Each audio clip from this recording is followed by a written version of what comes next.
Hey yo.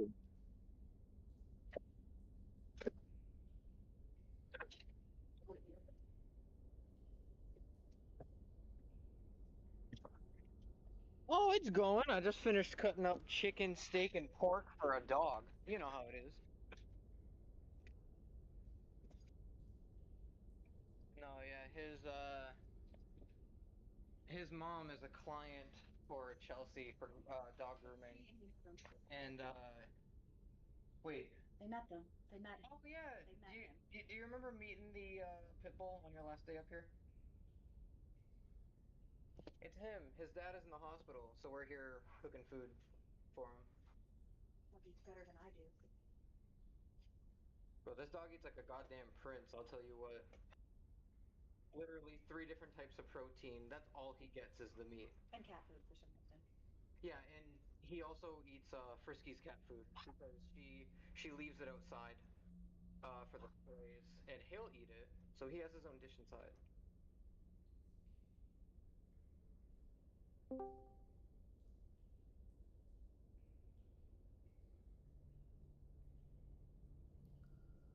Hola.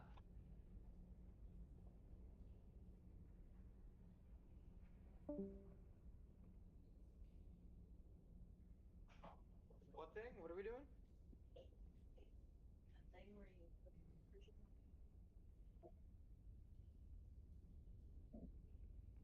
Oh, got you. Got you. Here, can I wash the salmonella off my hands?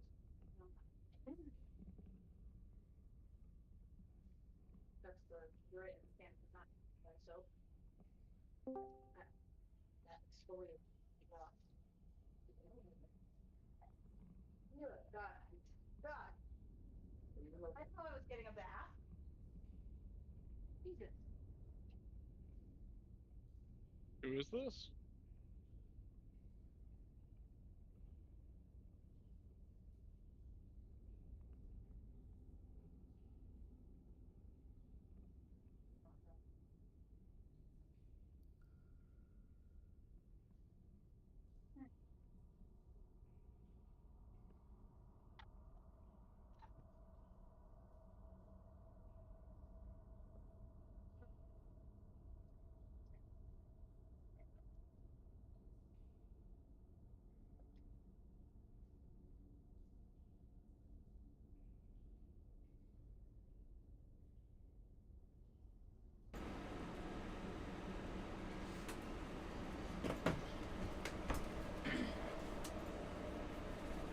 All right. So last time, what had happened was, um, after several long talks of long, complicated nonsense that, excuse me, hardly anyone but Mimir understood, the party rested for a night. Took the afternoon to gather themselves and agreed to go on Mimir's mission. Um, More or less were kind of forced into it ish because Mimir was like, "Here, have this. By the way, that'll cost." Um, and his mission involved finding a source of whatever it happens to be that gives people inspiration and seemingly it makes them able to find intellectual breakthroughs easier. Just all around, generally gives you kind of a boost from this well that sits in the center of this town. He figures there's some kind of source that you can capture, almost like electricity into a battery, deep within this wellspring, as it's a natural spring, and has taxied the party deep down underground through the source of this. Heading towards the source of this wellspring. It has not quite been reached yet. When arriving in an underwater cavern, a kind of bubble, the party was attacked by a weird. Excuse me, jeez, I'm so sorry. Weird squid man thing. After defeating it, Mimir sits, kind of squats, cowering in the corner, leafing through notes, mumbling to himself about it can't be, it can't be. And that's where we find ourselves now.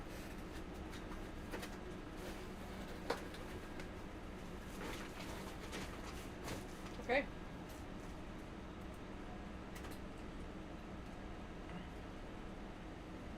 So it is. Also, I did forget one small thing. Mermir found a sketch of whatever the thing that you guys fought previously was, claiming it to be a child of the old gods.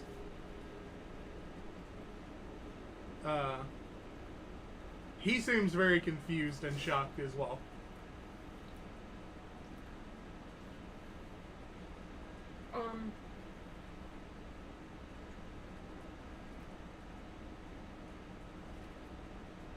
So if I were to ask him what can't be, what would he say? Just that it is one of the old gods? I mean, ask him. What can't be? Why are you repeating that? Whatever that thing was, it's. I gotta find his accent. His inflection, rather. Whatever that thing was, it shouldn't be. Things like that don't exist.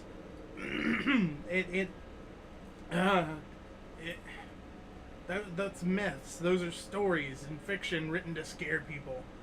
It's not, it shouldn't be real. But there it was, real as day. Okay. Mister, not for nothing, but you can't believe that nothing is myth anymore. After seeing this and after not believing us coming traveling through a door? The world is full of magic. There is much that will happen. Magic, yeah. I mean, I only believe what I can see, and Can you not see the magic? I mean, Weasel, do a sparkle fart. You see these? Sparkle fart! Sparkle fart! I see this now, but it doesn't necessarily. It's hard for me to accept. Okay. I understand that it's hard for you to accept, but my question still remains. If that is the case, then how do you feel that we got here? How do you feel that we ended up where we were and you found us? I still don't know. That's what I'm doing here, is looking for the source, the source of whatever nonsense has to do with this wellspring, whatever. Answers, yes. You got it right on the first to go there, I guess. Okay. He seems very flustered as he's putting his things back in his bag. We are all monstered our first time with the tentacle monster. It is natural. Where do we head next?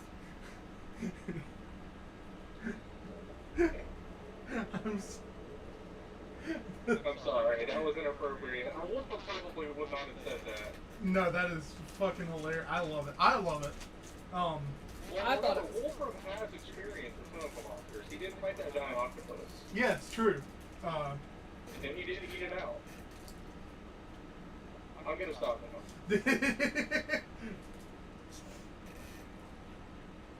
Well, the only way is forward, and he points to the large tunnel opening that the thing kind of sloshed out of. There are several other smaller tunnel openings. Basically, you are in. Imagine there's a almost an irregular circular like sphere cut out of the rock, and there's several. Where you came in from was the bottom side of the sphere, where there was kind of an outlet that led onto a shelf that you're currently standing on.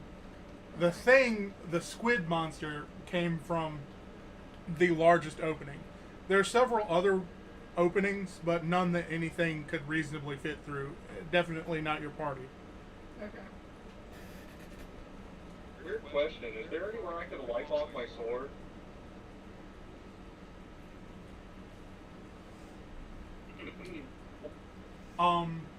There's probably some sort of like moss or algae along the walls. That doesn't seem like they get it very clean, so I'll probably just hold off for now.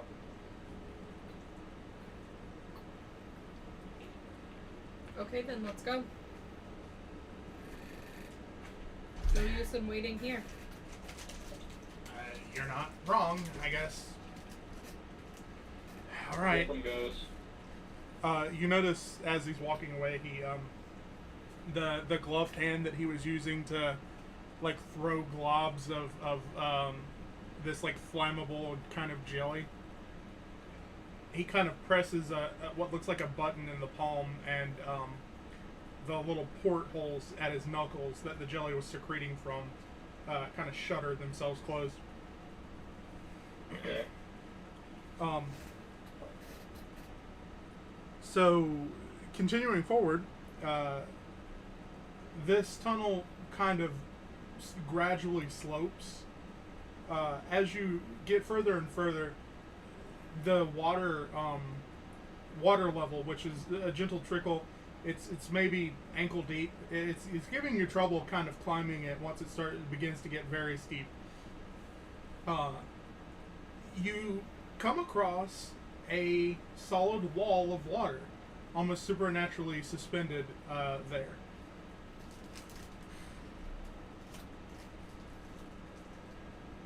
Step in. You find yourself underwater again, within the tunnel still. Alright, I swim up the wall. So it goes on for a while. There are several different outlets along the wall that you think you could fit into only just. It would be kind of like those caving videos where people are having to contort their bodies certain ways and turn their head just to squeeze through. It would be one of those kind of things.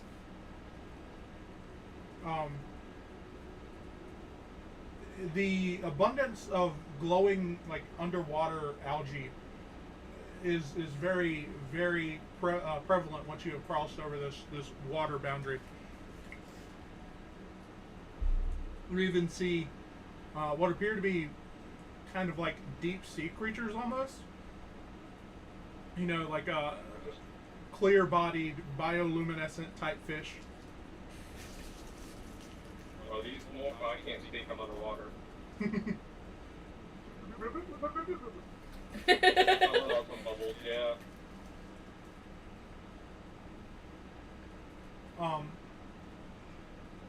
So eventually, the tunnel levels out and kind of hooks a 90-degree onto almost like a straight, like an L shape. You know, so you were going up and now you're going forward. After 10 or 15 feet, you find another of these water walls. It seems it's as if you were underwater and looking up at the surface of the water. It's kind of odd and disorienting. Okay. You step on through. Yes. Yeah. So you hear, the first thing that you notice is that you very clearly hear the sounds of stone clanging against stone, far off in the distance. There are lizards and, small little fauna kind of skittering about, little crabs, and there, you notice even that there's a crab, like a spider crab looking thing, just a extremely long-legged crab. It's still small though, no bigger than like a football. They just kind of scuttle around. There's a lot of life in here. Can I just Wolfram just wants to reach out and grab a crab. Sure. Go ahead and make a dex of some sort. I think that could be athletics or acrobatics if you wanted it to be, because it would be dexterous. Okay. Would this be a dex acrobatics? Yeah. Okay. Let me pull up my character sheet. I have a +2 in dex. I have proficiency in to roll? Ooh, that's a natural one. Oof. Does it sniffy? Yes, it actually manages to get a claw up just before you're kind of like reaching for it with your fingers extended, and it clips the webbing in between two fingers. Alright. Wolfram just brings this down on it and smashes it. Easy enough to do. These are soft shell crabs. So. Alright, that's a 21 to hit. So.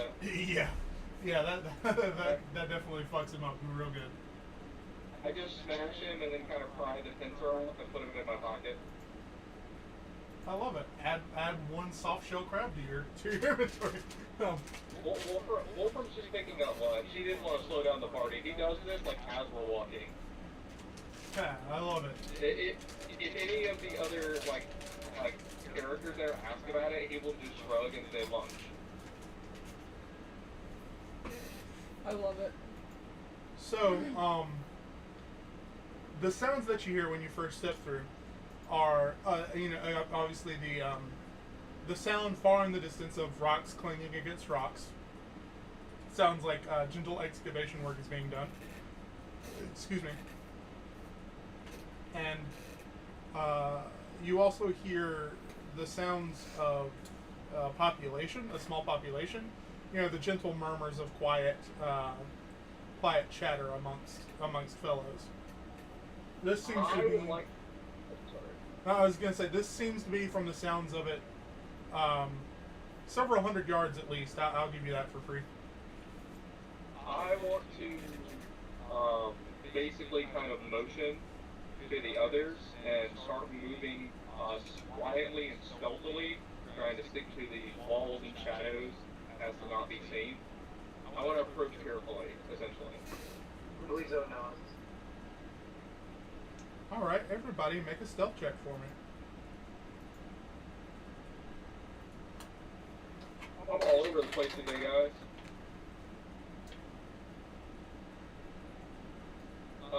That is a 10 total. I imagine I have a hard time stealthing because of all the gooshing noises from the algae. Like, I step on it, and then my foot goes into it, goes... Yeah. If I haven't mentioned already, yeah, you're in, like, ankle-deep water, and there's algae, and it's like walking on shag carpeting that's ankle-deep in water. 21. 21, what'd you get, Raina? An 8. An 8? Yeah. I think we failed this first check. I think we're squelching too much. I think so too. I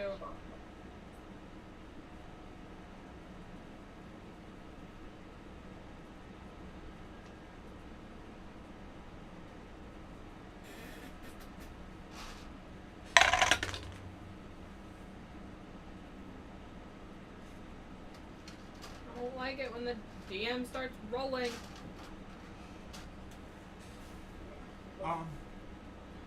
So you carry on for a while, and actually, I need to do another thing. Okay. You carry on for a while stealthily, attempting to be stealthy, and you do find eventually the end of this tunnel, and it's a long snaking tunnel. As I said, the sounds are several hundred yards away. You begin to get closer and closer and closer until you can see kind of around a bend in the tunnel where it opens out into another much larger cavernous kind of sphere-shaped room. Ball-shaped room. Inside you see several people in kind of tight-fitting, almost you as players would recognize as diving suits.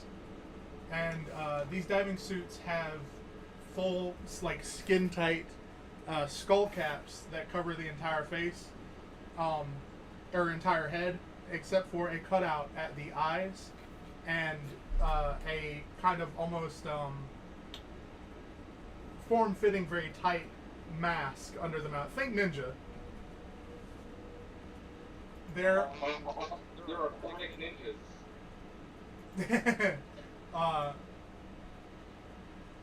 There are 4 of these guys that have that kind of get-up, and then in a more kind of regal, almost like a if those were the privates, these are the private first class. They have the same kind of get-up. There's 2 of them hanging out, kind of directing these guys, that have a pretty similar, except theirs are more colorful, in that they have any color at all. The 4 guys, lower rank guys, we'll call them, we'll just call them divers. The divers have these kind of dark navy and black suits, whereas the ones that are kind of directing things have kind of yellow and white pinstripes at the seams of their gear, and have full head masks that have these like glassy bug eyes on them almost. One of them has his hanging around his neck, the other has his on, but the mouthpiece removed. The mouthpiece looks actually, you know what, why don't you guys make a whoever is kind of first in party, make a perception check for me, because I'm gonna start getting into detailed stuff. I think it's probably the usual sort of setup where Wolfram is like on point and protecting Reyna, and then Reyna, would you also be kind of leading the party with Wolfram at point? Yeah. Okay. Then I'll make a perception check, and you can make one or whatever. However we're going to do this, I would like to make a perception check. I think I would be close to the front. That's perfect. That's a natural 20, my friend. Oh, I was gonna say, maybe I'll make one and help you, but if you've got a natural 20... Natural 20 plus 4. I had kind of rolled just for giggles, and I got a 4. So Wolfram, they have rebreathers, the almost exact same that you have, as well as almost imperceptible.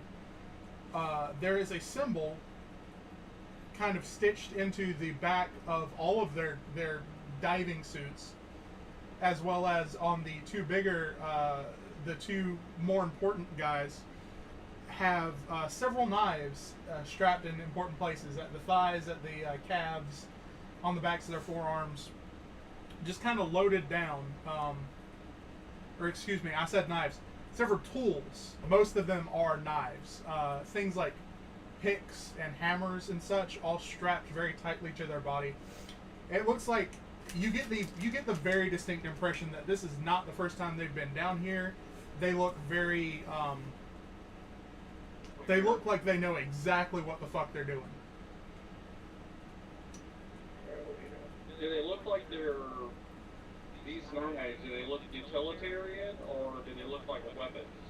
Mostly utilitarian. Things like scalpels and boning knives and chisels even.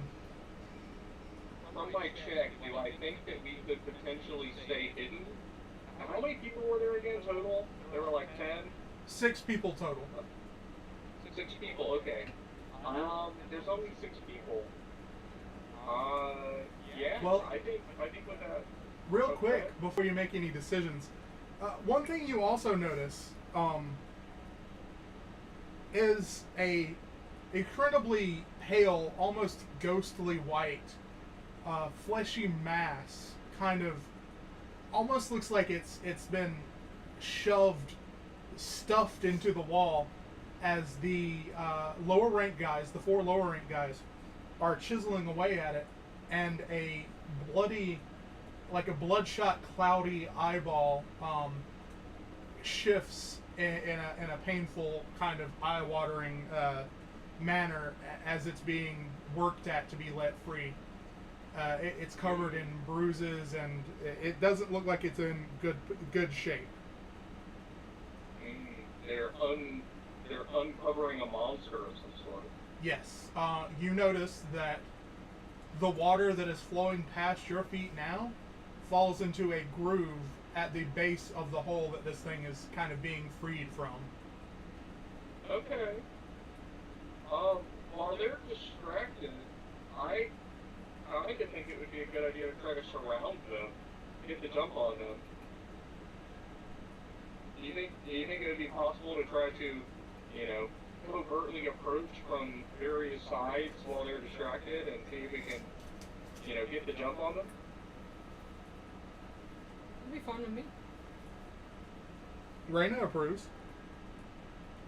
Alright. Wolfram will kind of, a low hushed tone, kind of make hand signals and be like, we surround them. I think he has a little bit of a hand talk. And yeah, he kind of is like, we surround them. I'll go this way, you go that way with his hands. I guess let's make some stealth checks to see if we can actually surround them. Let it rip, guys. Let's do our stealth checks. Oh, that was so much better. That's an 18. That's a 24.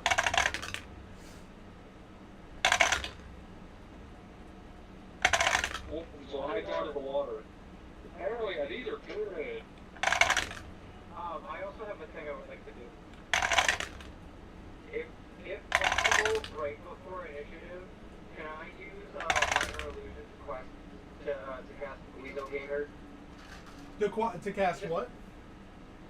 I want to use minor illusion to make a second me, so if they end up attacking before I go, they go after the illusion, possibly. I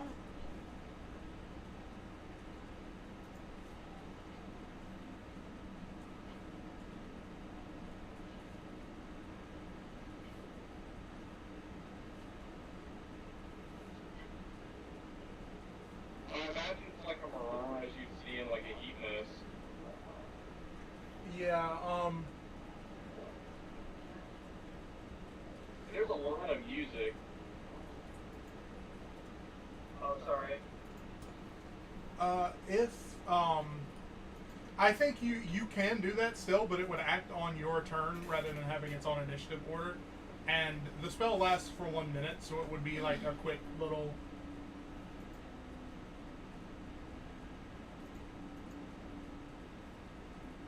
Yeah. Is it concentration? It's... Yeah.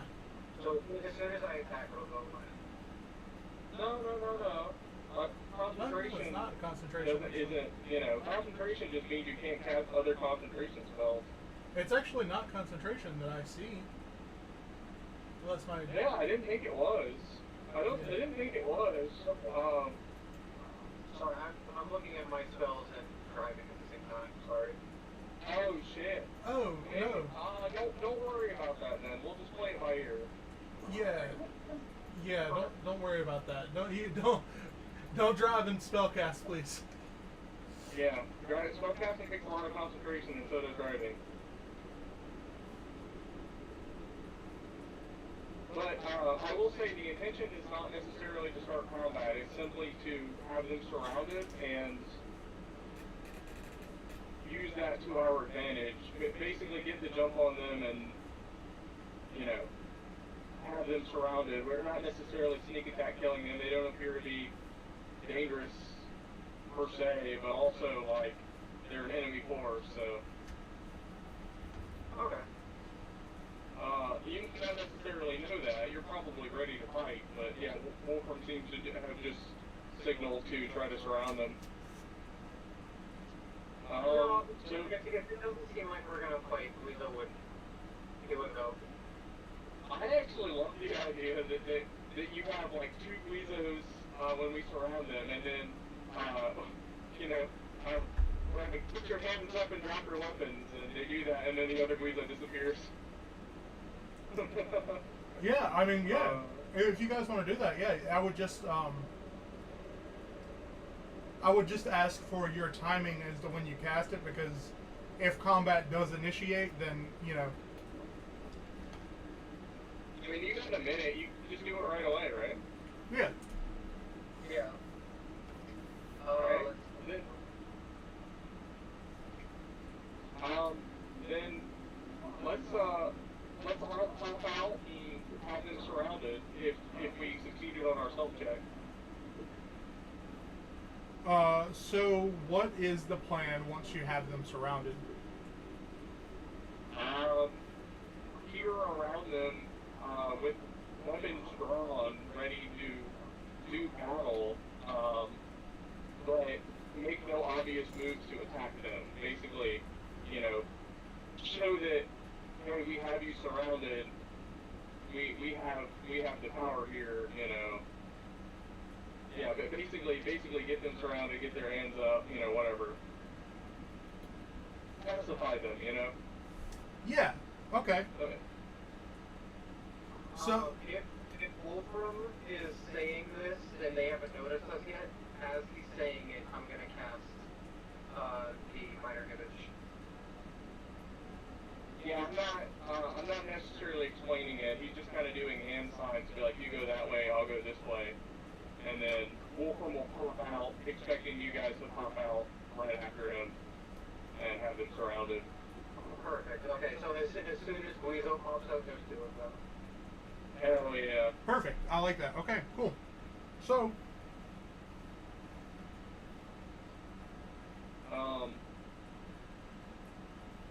who makes? Thumbs up. Okay, so Wolfram is going to make the first move. Beautiful. Yeah, I point my sword at them, kind of with one hand, kind of a lazy sort of posture, and like, heads up. So the one who still has most of his mask on, the headpiece, the kind of bug-eyed goggles, pulls. Surrounded. He pulls his goggles away, and at the same time as he's like knocking his goggles off the back of his head, pulls a long, thin blade, almost rapier-like, from a hidden back sheath, and he says, Is he not surprised? Wouldn't this mechanically be surprised if they hadn't noticed us? They did notice. Oh, they did notice. I Yes. see. We rolled really good. I got a 24, there's a 21 and an 18, right? Yes. God damn, their perception. Yeah, plus 10 to perception. Plus 10 to perception. Yes. So here's the thing. Holy shit. That's not necessarily their bonus, but they are gifted that bonus. I see. Yes. Their bonus is things like. Correct. Alright, well they noticed us. Yeah, he responds to you. There seems to not be a frenzy of action just yet, but he does respond to you, sword drawn, not necessarily pointed, saying, "You lay down your arms. You know not with what you deal." If I pop back and point my sword at him and he pulls the sword at me and points it right back, I guess I'm just gonna attack him. Beautiful. Like, do we want to roll initiative? Yes. I am going. I'm on fire today, guys. That's a 22. 15. 18 plus 2, dirty 20. What'd you get, Rana? 15. Okay, excuse me because I have to roll a bunch of numbers. Oh shit.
So, for the sake of ease, we're going to call these guys the minor guys. The divers are going to be cultist 1, 2, 3, and 4. And we're going to call the bigger guys just leader 1 and 2. Okay. And I'm talking to one of the leaders, right? Yes. Sweet. Sorry, I'm still doing initiative because this is a long initiative list. Okay. Just let me know if you need mine again.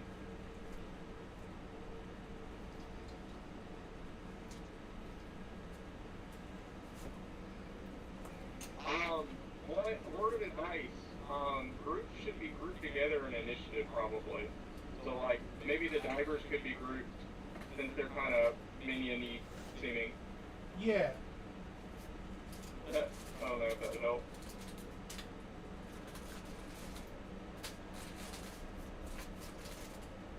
Yeah, I'm just saying 1, 2, 3, and 4 so we can know who took damage. Yeah.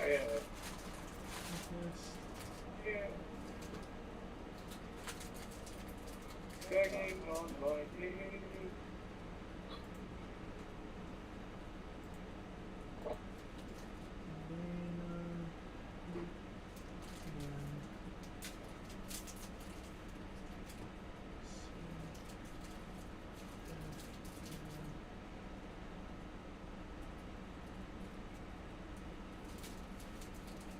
Okay, so first up in the initiative order is Wolfram.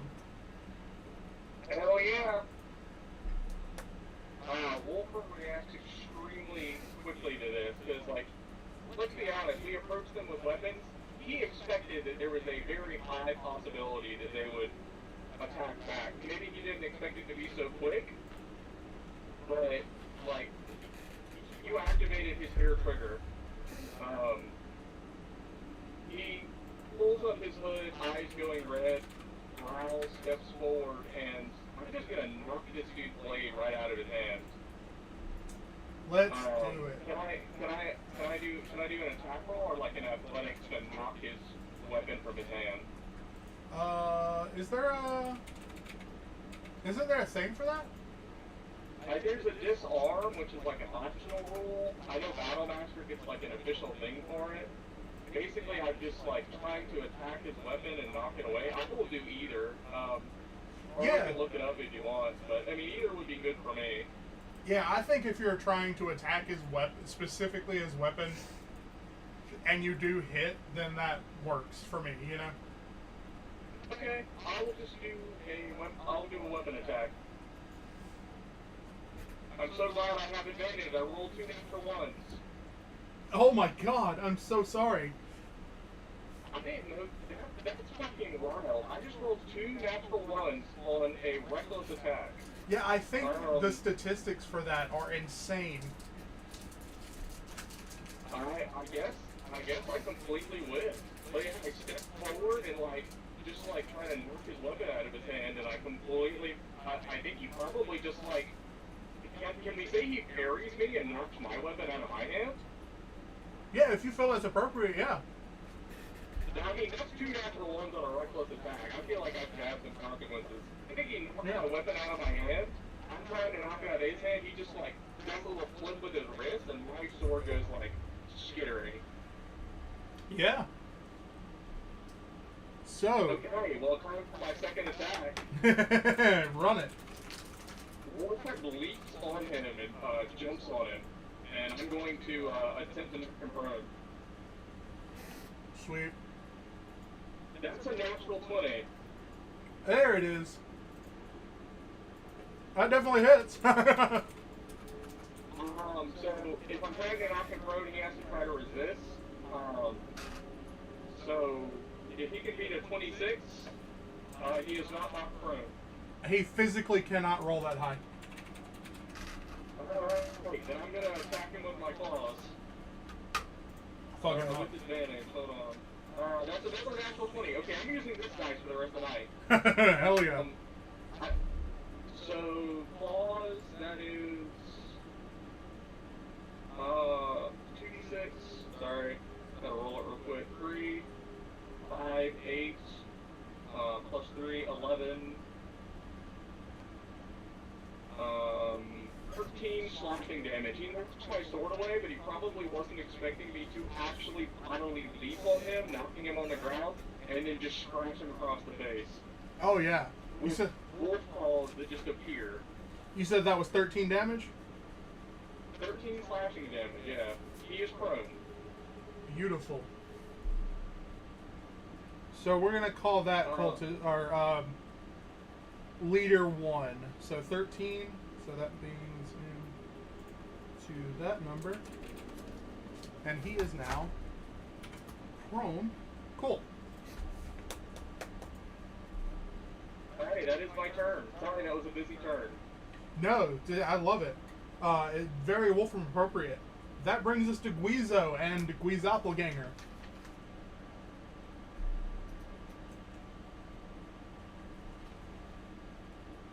Guizo is probably driving still, so Yeah, I do not have access to my character sheet right now. You're good. I have it pulled up, if you don't mind. What's that? I was going to say, I have it pulled up if you have in mind what you're going to do, and I can actually look at the stats and roll for you and stuff. Okay. Well, no one's attacked me yet. Am I within reach of Wolfram's sword?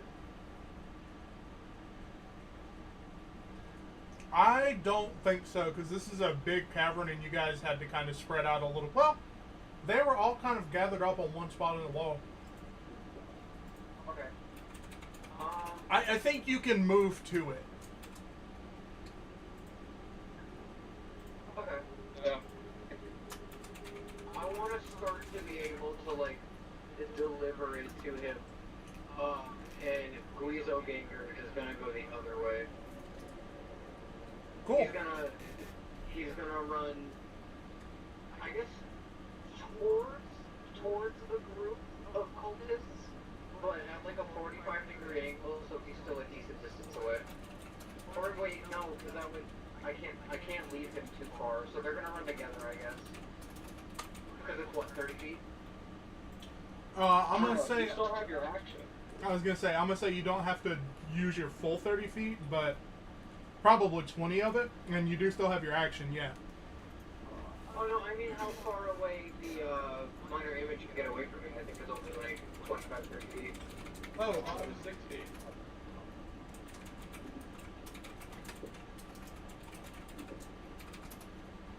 Somebody will have to check. I'm sorry, I also have my hands full. That's fine. I will have him at full distance away from me, if possible. If it's less than 60. So I think it doesn't actually give you a range that it can be away from you. It just says range 30 feet, which I would assume means the range at which you could cast the image. Okay. But we'll use 30 feet for now because it makes sense that you would have to.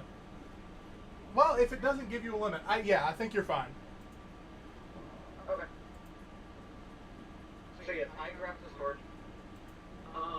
And you said I still have access to my action? Yes.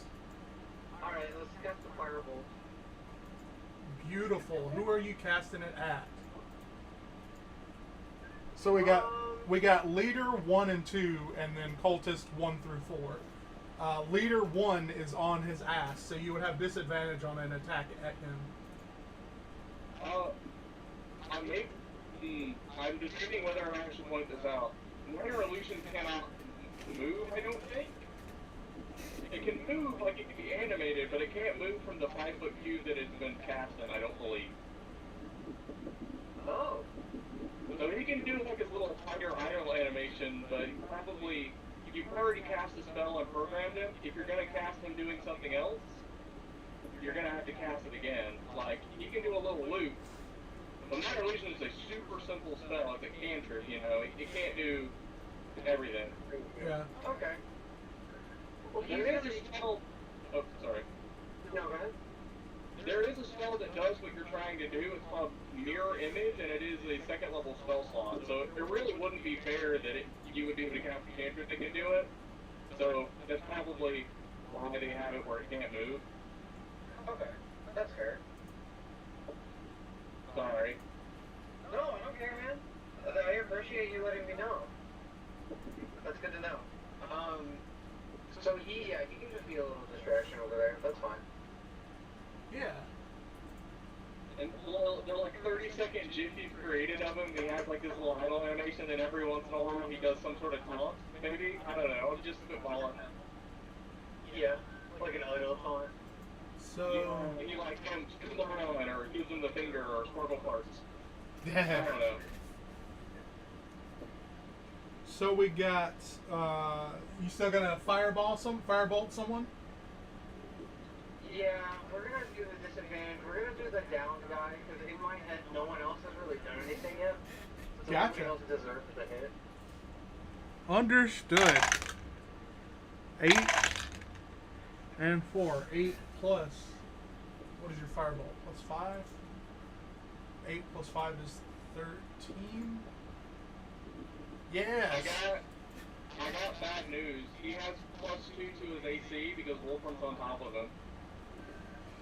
Ooh. Oh. I'm sorry, guys. I'm a player's advocate, man. But also, Narratively, I like it. It's all good. So what happens? What I guess Wolfram, what is your AC then? Since you are like on top of him. 16. Okay. So trying to accommodate for the ankle deep water in this room, Guizo doesn't necessarily like hit the mark, and it just kind of fizzles out against some of the wet algae nearby. Wolfram, you do feel the heat off of it though. Okay. Remember, any fire damage taken underwater is half. Yeah. Okay. Okay. So that brings it to Guizo. Is that all you want to do with your turn? You got, because it's a free action to pick up a weapon, right? Yeah, it's an object interaction. Yeah. So you have a bonus action. If there's anything else you'd like to do. I think I'm good. Cool. So that brings I it. don't really.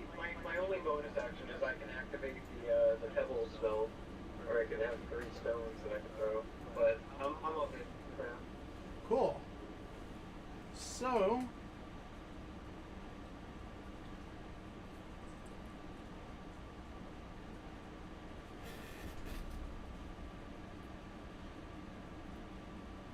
Wolfram, do you have a status right now since you're like on top of the cult leader?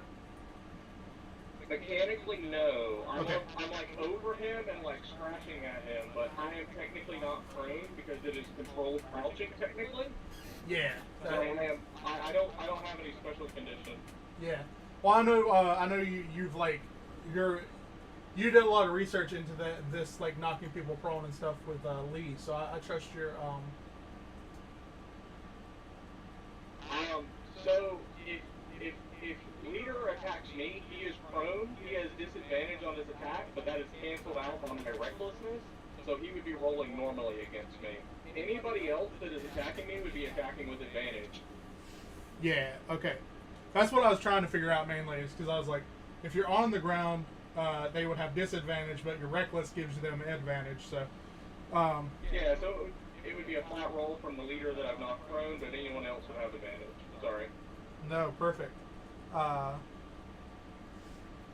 So, Guizo's, I'm going to use Guizo's spell save DC for this. Cool. One of the little guys takes a kind of long, thin chisel and charges at Guizoppelganger, kind of slashing the tip of the chisel at him. And the illusion is, the double, the Guizo double kind of poofs as this this chisel swishes through him. And the cultist is like, huh?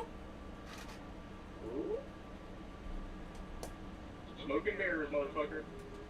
So, Reyna, what is your AC Or does a 15 hit you? Sorry, does a 18 hit you? Yes. It does? Yeah. Cool. So you will take 4 slashing damage. With a chisel? With a kind of spaded, it almost looks like as another separate cultist kind of charges at Reyna. It looks like a trowel, like a gardening trowel. Okay. What the fuck was I going to do? Okay, yeah. Okay, the advantage. Does a 16 hit, Wolfram? 16 does hit. So another. Go ahead. So I wanted to ask, since we technically didn't surprise them because they noticed us, but we came out prepared to fight them, would it be reasonable to say that Reyna might have a reaction if she's attacked? She could have taken the reaction action. That's reasonable. Yeah. Is there anything that you think you would have prepared to counter somebody attacking you, Reyna?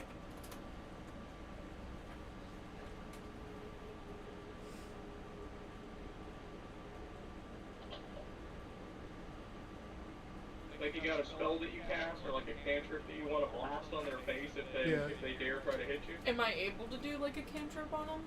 Yeah. This will be treated as a. You are using your reaction, but it is a readied action, basically. Okay. Yeah, like you jumped out, and when you jumped out, you had the spell ready. To whoever attacked you, maybe. Okay. I want to do frostbite on him. Oh, beautiful. Hell yeah.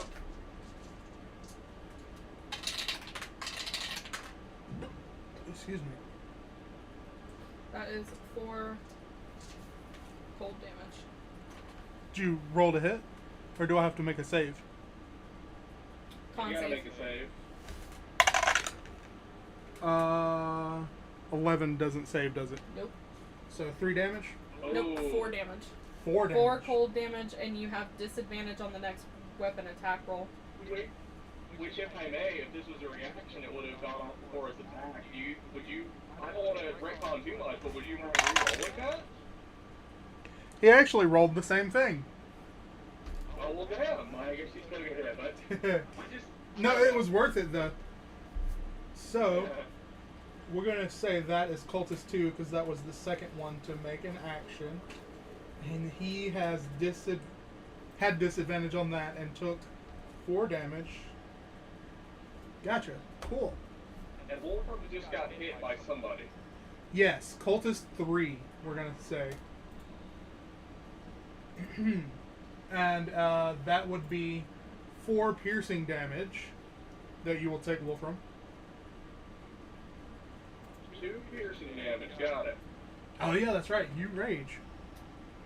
Yeah, I'm silent on top of this motherfucker.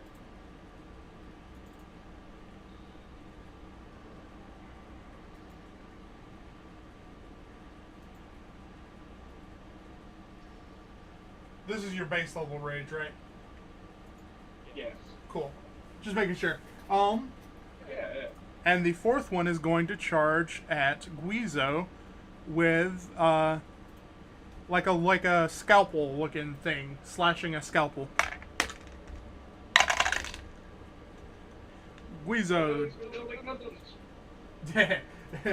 Guizo does a 16 hit. Yes, it does. Don't worry about your health. I'll keep track of that. Oh, I got 3 almost. Okay, cool. So that will be I 4 heard slashing birdies. damage. What's that? 4 slashing damage. Oh. You make me bleed my own blood. Reyna, you are up. Alright. Okay, I haven't really been able to keep track of exactly who's around me, but I know the one that attacked me was Cultist 2, right? Correct. Okay. Cult Leader 1 is under Wolfram. Cult Leader 2 is standing right nearby, because they were pretty close when you guys all jumped. Okay. cultist one is where the Guizo's doppelganger used to be. Cultist 2 is in front of you. Cultist 3 is standing right beside Wolfram, and Cultist 4 is in front of Guizo. Okay. They were all pretty... By the way, I don't know if I've said the scale. This kind of fleshy, bruised mass in the wall, there's like a 20-foot circular opening, and it is stuffed inside of it. This thing has got to be huge. I've seen Neon Genesis. Yeah. Or what was the other one? Promised Neverland? The one with the... I don't know. I've never actually watched Promised Neverland. I think it also has a fucked up monster thing in the basement. I'm not sure. Oh, well, now I have to watch it. Yeah. Hell yeah. Sorry, I'm trying to decide between two spells. You're good.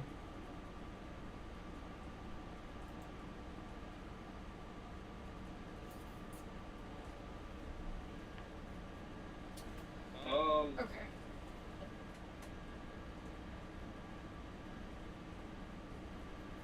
Yeah, okay. I'm gonna cast Chaos Bolt. Oh, beautiful.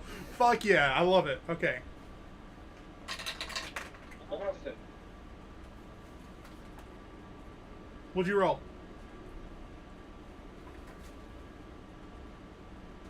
Now, are you attacking the guy directly in front of you?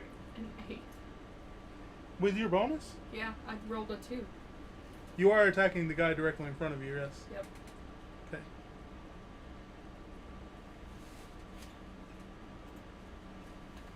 Fuck, I'm sorry. Okay. Get some different dice. Are this the dice you used last session? I literally have 4 different D20s that I've been rolling, like, randomly. I'm sorry. This one rolled, whenever I was checking earlier, rolled a 20. And then just now it rolled a 2. Take my dice bag in case No. you need... Okay. I've got more D20s in the bag. I'm just gonna point out that if you attack somebody within 5 feet of you with a ranged attack, it is a disadvantage.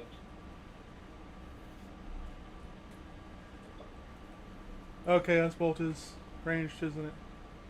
Huh? Chaos Bolt is ranged, isn't it? Yeah. So that would have been at disadvantage. Well, I mean, I got a 2, so the only other way that I could get it is if I got a 1. Yeah. So. Well, if you did roll I know, one. I just wanted to remind. Sorry. Okay. So is that all you're going to do for this turn? You don't have any bonus action stuff? Mm-mm. Okay. The only thing I have is Dragon's Breath, and that just doesn't seem right for this one. Do you have Quicken Spell? I don't think you have that meta magic, do you? No, I have Twinned and Careful. Okay. So, that brings it to Myrmir, who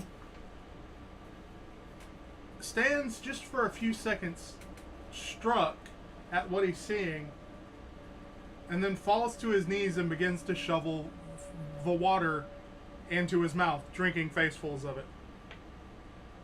You know what? I get that. Sometimes we have those days. So, cult guy that you were on top of has flat roll, right, Wolfram? Yeah, because he has advantage and also disadvantage. So he is go. Fuck me. Rolled a 2, so nothing happens. He can stand up first. He can't use his action to stand up because I do not have him grappled. Oh, okay, yeah. Then he will stand up. Then yeah. Sorry, half his movement. Yeah, he can stand up and then attack me at advantage. Okay, I was thinking he was. I didn't want to cheat you. Yeah, no, because I did think he was grappled. So. That doesn't make a difference. A 2 and a 4, so I doubt either one of those hits. Neither hit, yeah. But leader 2 is going to kind of with a.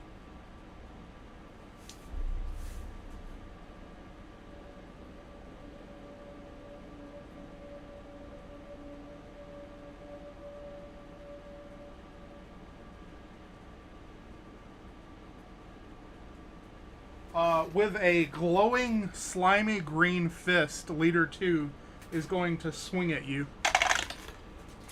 With advantage. So with advantage, you got a natural 20. Okay. I need an ass of D10s. Oh god. I'm guessing this isn't bludgeoning damage. No. God damn, I'm about to die, guys. It was good knowing you.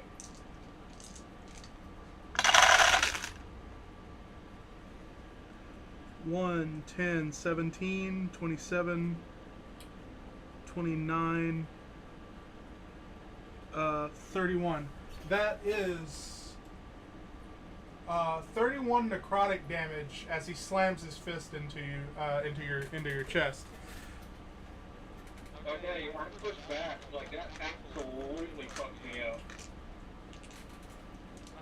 Was there any additional bludgeoning damage with that, or was it just the necrotic? It was just a necrotic. Between you and me, he cast inflict wounds. Okay.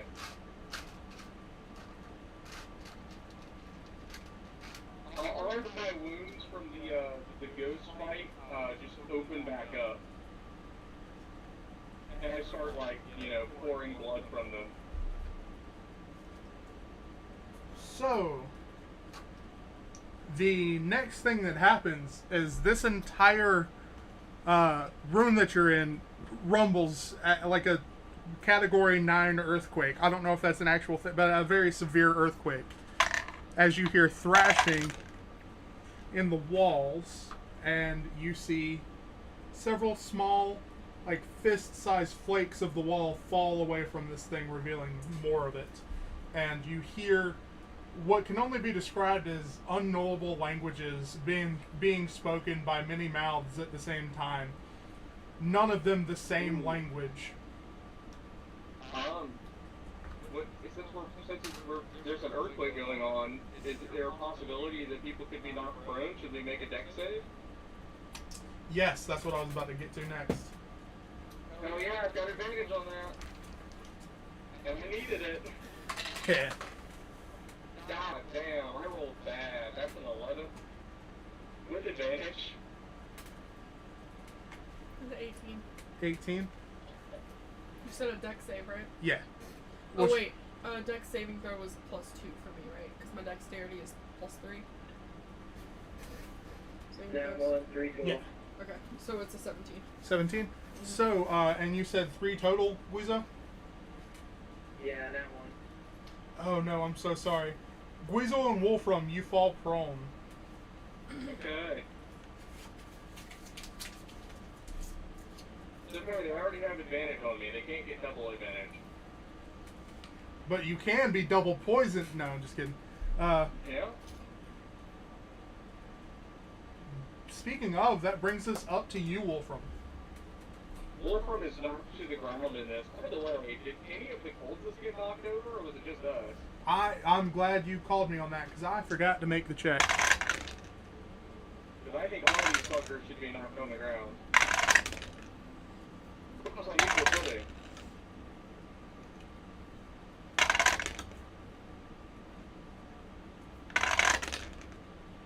So actually, everyone but Leader 1 falls to the ground. Alright.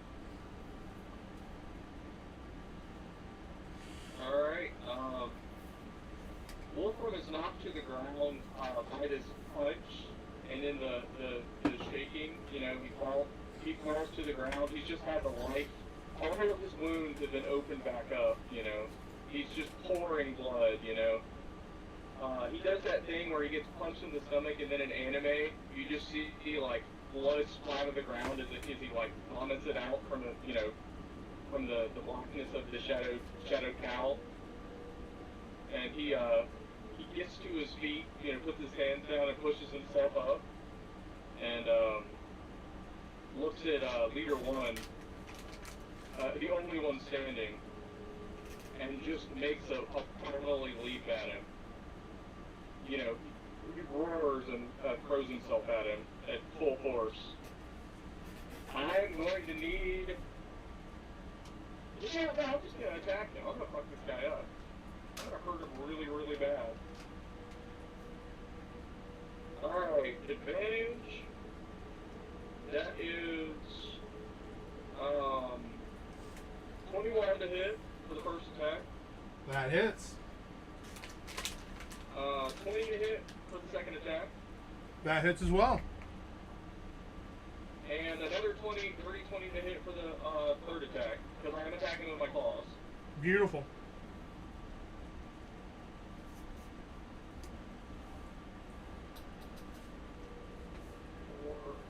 Oh, so have you gone full, or is this your selective change ability?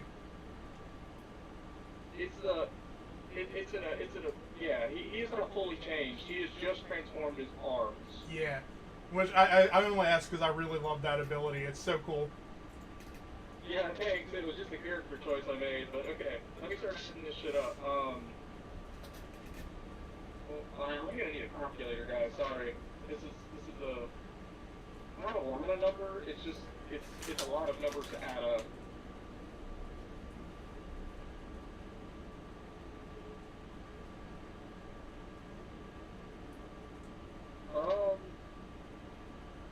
Okay, this is only 19 slashing damage. Okay, I just jump at him and I'm just like ripping and tearing and just trying to shred at him. So you tear this man's intestines out as you knock him over dead. Alright, I jump towards the only one standing and just rip him open. Absolutely fucking shred him. Oh yeah, his blood splatters. Alright, that's my turn. Guizo, you're up. Throw me my sword. No, wait, I'm kidding. Yeah, no, actually, that's what I planned on. I'm gonna run to you with the sword. Come on, do the dramatic thing. Throw it at me. Oh, yeah.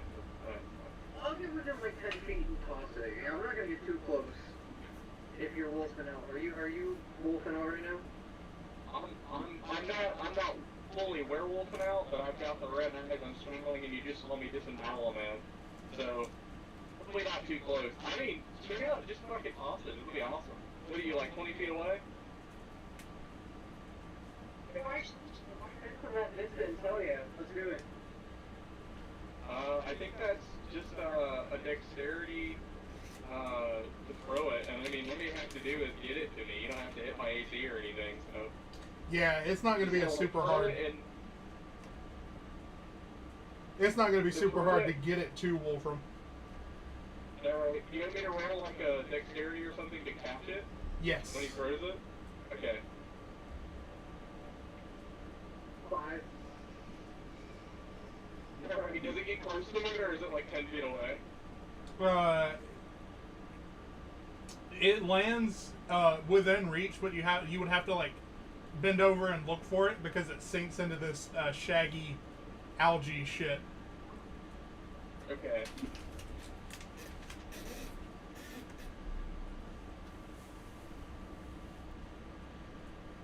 Yeah. It's not any extra action or anything to grab it. I'm just saying, like, yeah. Yeah.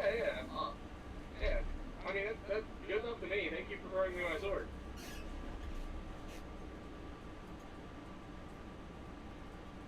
So, would tossing the sword be a full action? That doesn't feel like a full action to me. I say leave that up to the DM. I don't want to rob Guizo of his action just to do a cool thing for me. Yeah, I mean, to me it doesn't feel like a full action because Guizo grabbed it already just to kind of toss it at. It doesn't feel like a full action to me. So Guizo, I think that counts as bonus action, but you still have your full action. I still have another action. Has any other of the cultists been the aggressor yet? Yeah, we have. No one's attacked me. Yes, everybody has attacked somebody. Okay. Everybody is prone though. Well, not everybody. Not Reyna and yeah, everybody else is prone except for Wolfram and Reyna.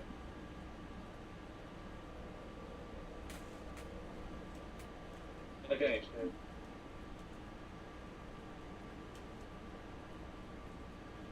Let's see, does a 11 hit? Oh, who are... We're gonna go after one of the regular guys, one of the minor men. 11 does not hit, unfortunately. Alright, I was trying to cast Fireball, so. Wait. I have a question to ask. Was there someone within 5 feet of you that previously attacked you that was then prone? Yes. Okay, then if you stand up and you attack them with a ranged attack and they're within 5 feet, it's a flat roll. Because you have disadvantage for being within 5 feet, but advantage because you're within 5 feet of them. I know that's so convoluted, but it is a flat roll.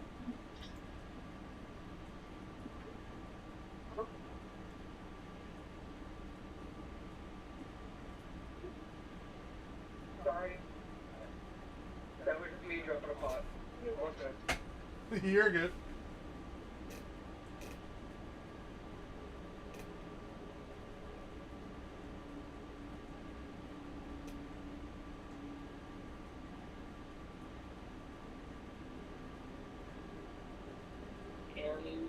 Sign.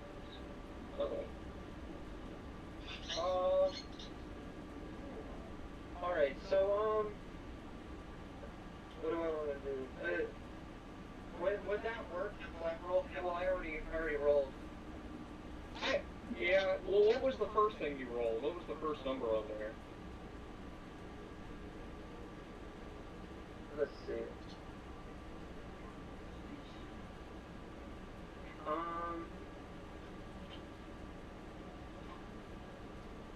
I honestly don't remember what it was.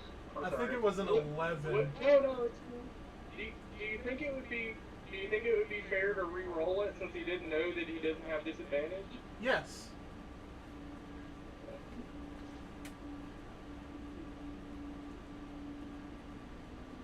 Thank you, benevolent DM. Yeah, thank you.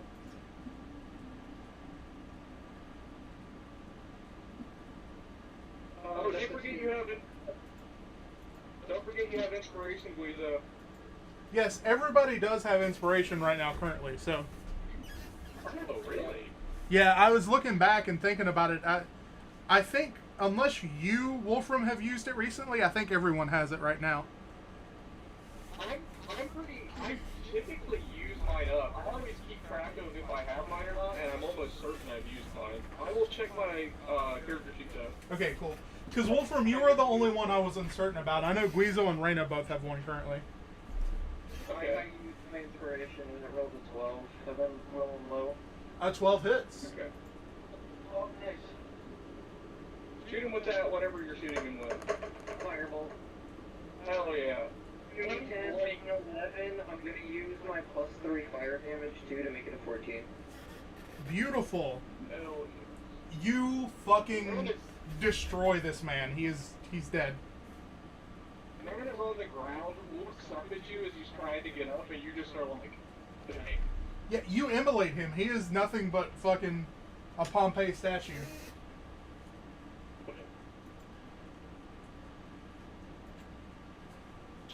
So that brings it around to the 3 cultists. Actually, 4 is the one who was attacking Guizo, not 1. Let me fix that. I know that doesn't matter to y'all, but I'm trying my best to keep HP and notes straight. Man, I know how hard it is, man, I know.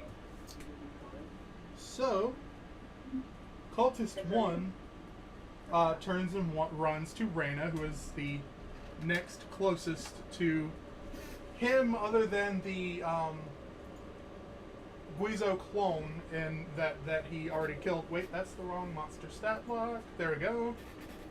And Reyna, does a 10 hit you? No. Okay. Cultist 2 is also going to try and attack. And does a 9 hit you? No. Okay. And then Cultist 3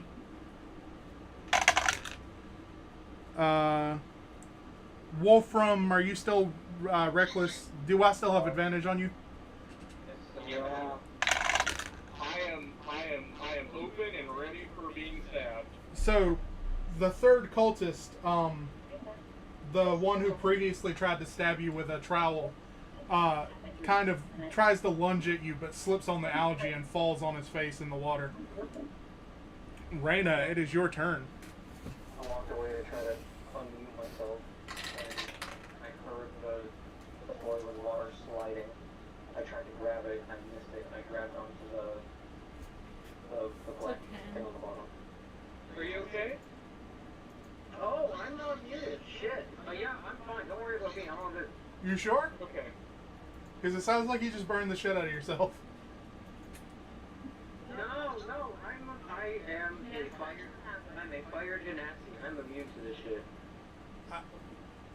Okay, but for Alright, real, buddy. just take care of yourself. Take care of yourself, yeah. We can wait. I don't mind. What you got for me? Is it 10 You're good. I'm just gaming. Who? I'm sorry that I muted you guys. I'm fine now. I promise. No, it's okay. Somebody. The 10 does not hit, Okay. unfortunately.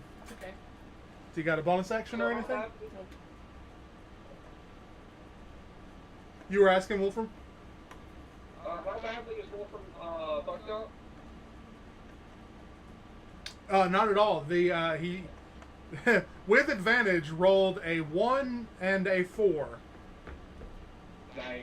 What happens if I use a Inspiration, you get to roll again as if you had advantage. I would say use it. You can also, Say again? I was gonna say you could use inspiration. Technically, the wording is with you roll an extra dice. So even if you already have advantage, I think you can roll again. I could be mistaken. Is it 16 hit? 16 hits. Okay. Who are you attacking? Whoever's in front of me. 1 and 2 are in front of you.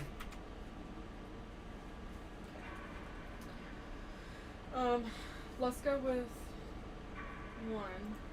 I'm gonna use the second level spell slot of Chaos Bolt.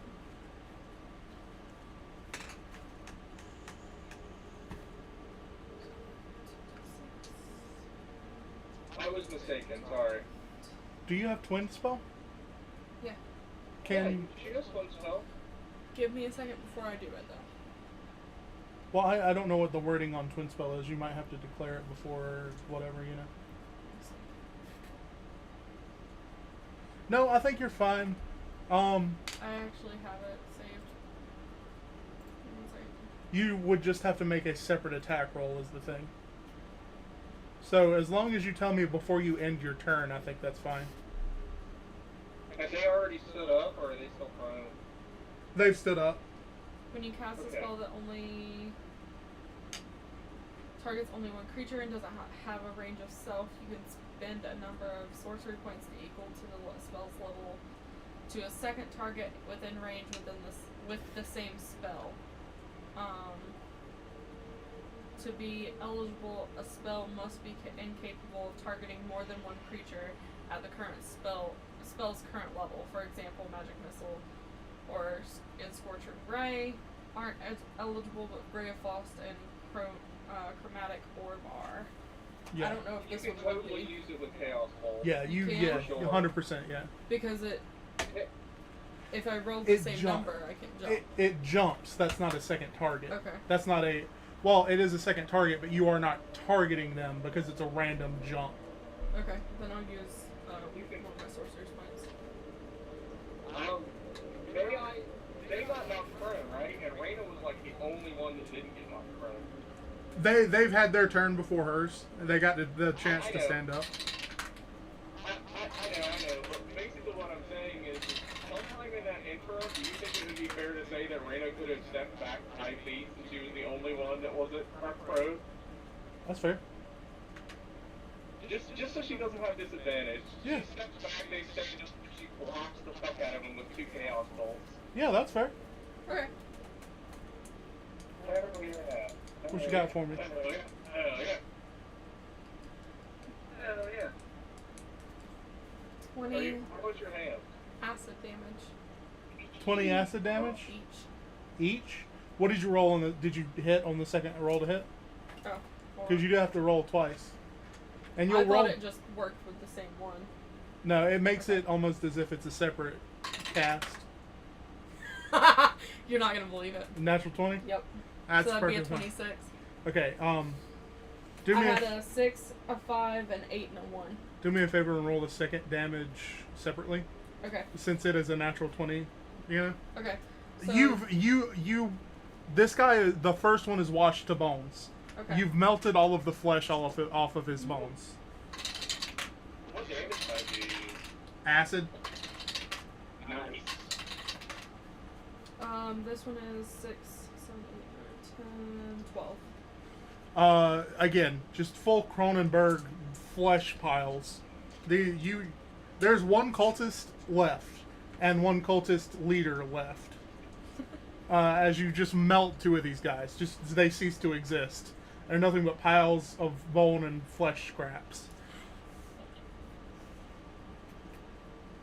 And I just want to point out that I did on my D8s, on each of those damage ones, I did roll 1 in each, and that is the acid damage in my chart that I have to follow Yeah, you're for fine. the D8. Did it jump at all?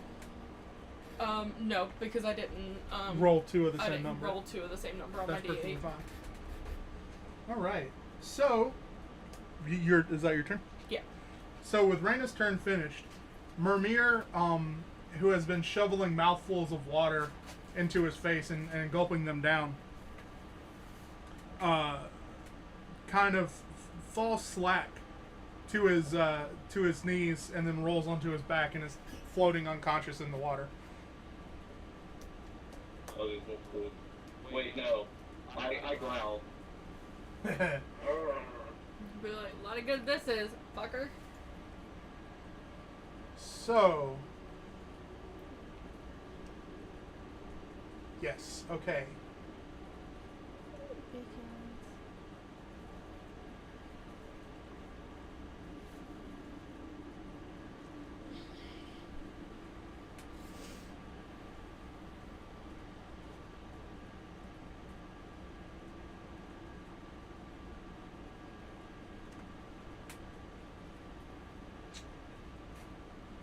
Okay, so this last cult leader, what he does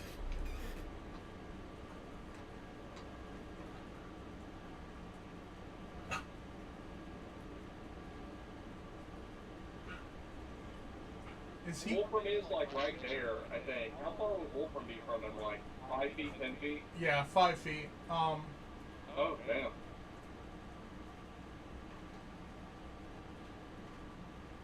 I need you to make a dex save, Wolfram. Hell yeah, I like making those. That's a natural 20 plus 3. Okay, so you managed to see this last cult leader make these symbols with his hands and slice his palm open, dripping into the water right at the correct time, as this like sickly green fog falls down where you were, and the water bubbles at the feet where you were before you dodged it. Yeah, I think Wolfram just does that backwards jump where he just like teleports out of the way. Well, not teleports, but you know, like jumps really hard and fast. Yeah. So he turns as he's slicing his palm, dripping blood in the water. He turns and instead of dripping it into the water, drips it on the knife that he used to cut his hand open, and a spectral tentacle appears out of the water next to you, Wolfram, and makes an attack against you. It has advantage, right? Yes. Okay. Does a 21 hit? It does. You take 1d8 force. So where is that d8? There it is. You take 8 force damage Force damage, okay. I don't resist that shit. as this spectral tentacle slams into you. Yeah, it swirls around and slams me and I push back. I need everyone to make a dex save as the room shakes again with a severe earthquake. 21. Cool, you save. Raina? I'm on top of the I'm sorry, tentacle. what was I it? probably didn't even need to do it. I thought you were okay. Sorry. The tentacle gave me support right before the earthquake. 17. 17? Okay. Guizo, what you got as a dex save for me? 4? Guizo, you are knocked prone as the room shakes violently.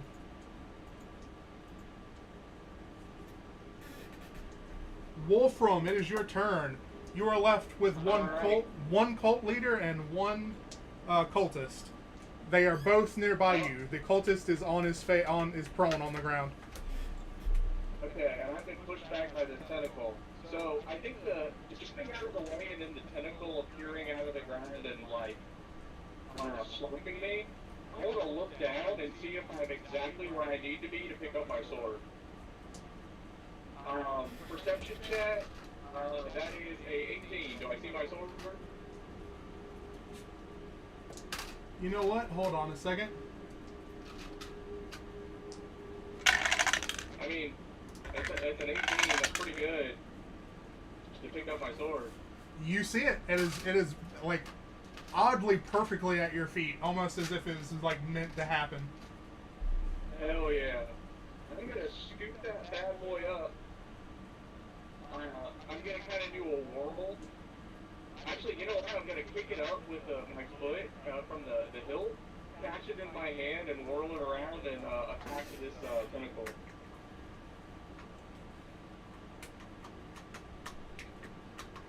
And that's a natural 20 against the tentacle? I'll be honest with you. This is a spiritual weapon, so I'm not sure how this.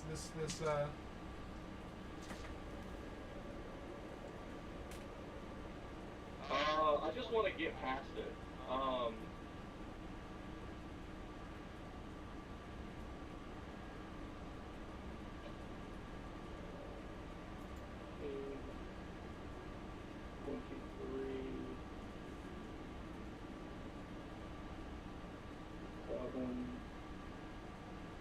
That's 29 slashing damage from a magic sword against this spiritual weapon. And then I'm just going to slash it and then dart past it. It's okay if you just say it reforms after I slash through it, but I just want to slash at it and get past it. Yeah, okay, yeah, it kind of fades and wavers and then forms back after you slash through it. But doing that gave you the opportunity to get past it without it getting an opportunity attack, I'll say that. Sure, fuck it, I'll take it. I mean, I just did 29 slashing damage to it, so hopefully that's something. Okay, I'm gonna dash towards this leader, and I'm going to slide and cleave my sword through him, hopefully.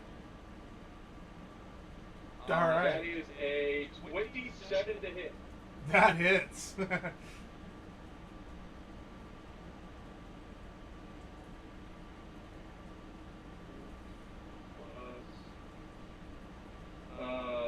8 plus 6. That's 14 slashing damage.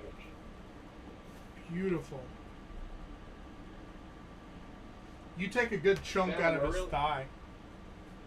I really wish that natural 20 had been against him instead of the tentacle that I can't actually hit. Here's where we are. If we want, we can add up the damage that I did to the tentacle that didn't actually do anything. What do you mean? I got a natural 20 against the tentacle, and that was 29 slashing damage, and then this was 14. But I guess technically, it was part of the same attack, so I'm gonna leave all of that alone. That's my turn. Cool. Guizo, that means you are up, buddy. You got one cultist and one cultist leader in front of you. Mermir is on his back, passed out in the water. Raina has just melted 2 guys. Nice. And Wolfram has cut like a fist-sized chunk out of the last leader's thigh. Holy shit.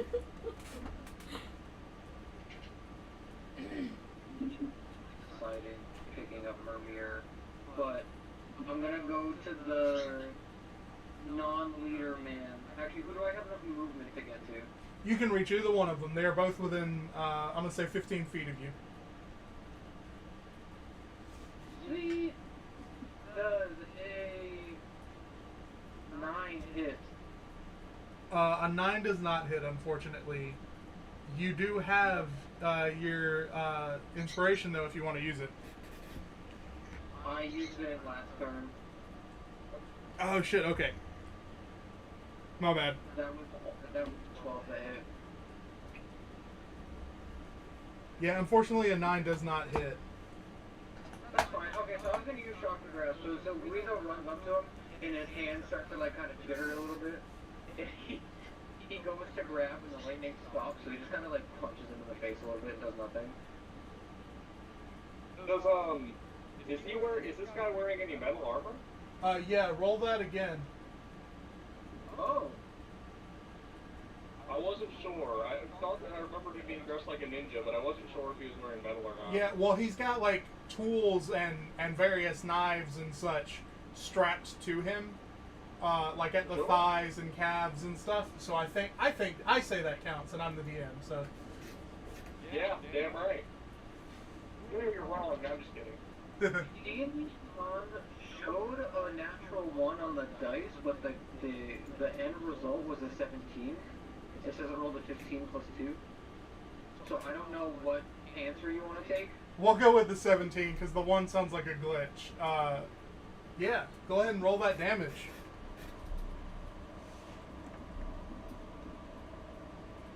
Woo! 13, and I'm gonna add my fire damage to this to make it 16. Beautiful. And you're attacking the leader or the cultist? The cultist, the minor guy. He falls limp in the water as you fucking like Looney Tunes electrify the shit out of him. Now we're cooking, is what he said.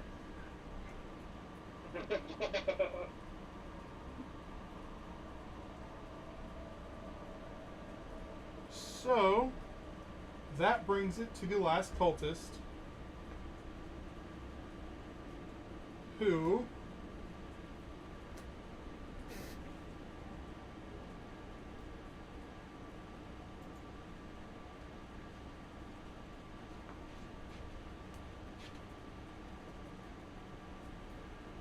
is going to. Oh, sorry. There were 4 cultists and 2 leaders. Okay, so that should be all of them, right? All the cultists? That's So right. Jason killed one, and then another one. Okay, so it's just the one leader left. Yes, that is my bad. I marked off the wrong area. Reyna, that brings you up to being next. There is 1 cult leader left. How far away is he? From you, 25, 30 feet. Because you just barely entered the room, right? Mm-hmm. I imagine that's what you did because sorcerer.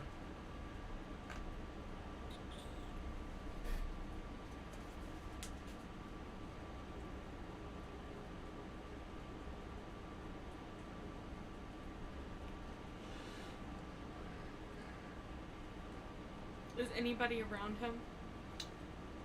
Just Wolfram. Wolfram, yeah. Who is fighting him? Did you get him? Or not, whatever you want to do.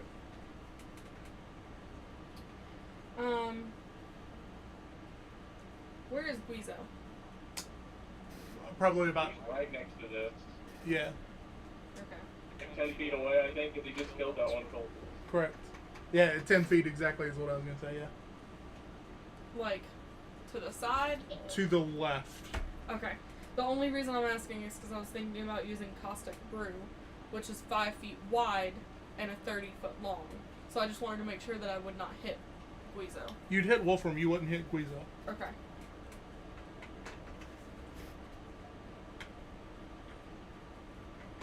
Yeah, you hear like snarling and clashing as they're fighting. The leader probably like parrying me with a sweet dagger or something. I don't know. Okay.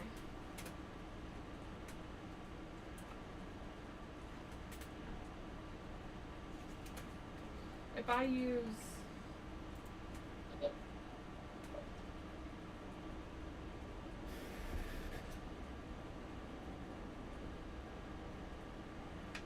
I will say, I think he's on the ropes, so, you know, don't feel like you need to spend something expensive unless if you just want to. Okay. I'm gonna do Caustic Brew. And I'm gonna use a careful meta magic so that I don't hit Wolfram. Or that You he will doesn't. still hit me, I'll just automatically succeed. I was And gonna I'll say, you'll just save it automatically because succeed. I'll succeed. It's a dex save. Yeah. So that's up to you, Wolfram. Wolfram has advantage on things that he can see. And I'm. You can do careful and make me succeed if you want, or I can just roll. It's up to you. Wolfram's probably going to roll at least at 15. Hopefully. It is entirely up to you. I will still take half damage even if I succeed, so. So, question: How long is your thing? 30 feet. It's a 30-foot line. Okay. And it's a dex save? Mm-hmm. Okay.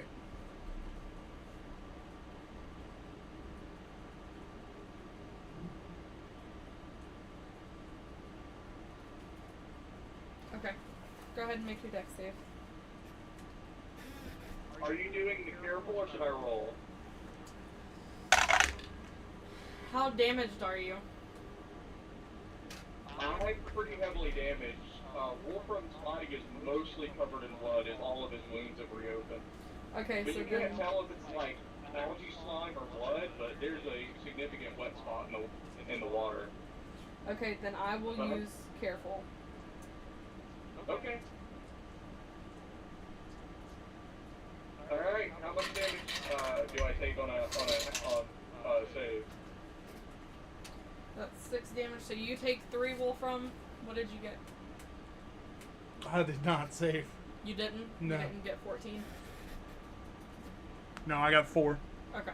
So you take 6. 6? Mm-hmm. By the way, if this continues to go, a creature covered in acid takes 2d4 acid damage at the start of each of its turns. Oh. Since I succeeded, or rather because you used careful, will I not have to save? Or will I not have to take that damage? Correct. Okay. But anyone who failed does. Yeah, because it just says each creature in the line must succeed on a dex saving throw or be covered in acid for the spell's duration, or until a creature uses its action to scrape or wash the acid off itself or another creature. Okay. Okay. So I just got kind of misted. Yeah. So you notice Hell yeah. that your line splashes against the wall that this bruised, pale creature is stuck in and does damage the creature. Oh, okay. Wolfram, you are actively engaged with this cultist guy, and he just turns around and starts to walk away. You get an attack of opportunity. Sweet. What's a dirty 20 do you? That hits.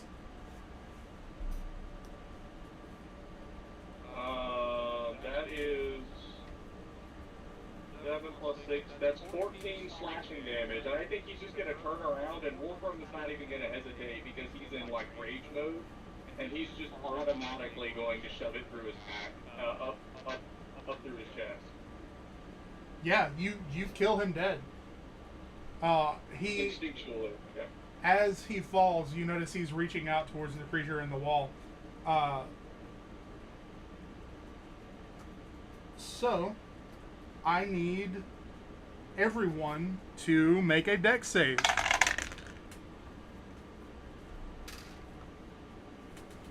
Dirty 20. What you got for me, Raina?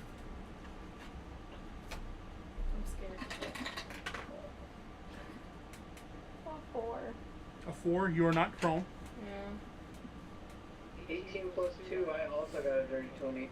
Guizo, you are not knocked prone. Raina, go ahead and roll 2d4 acid damage for me. Oh, okay.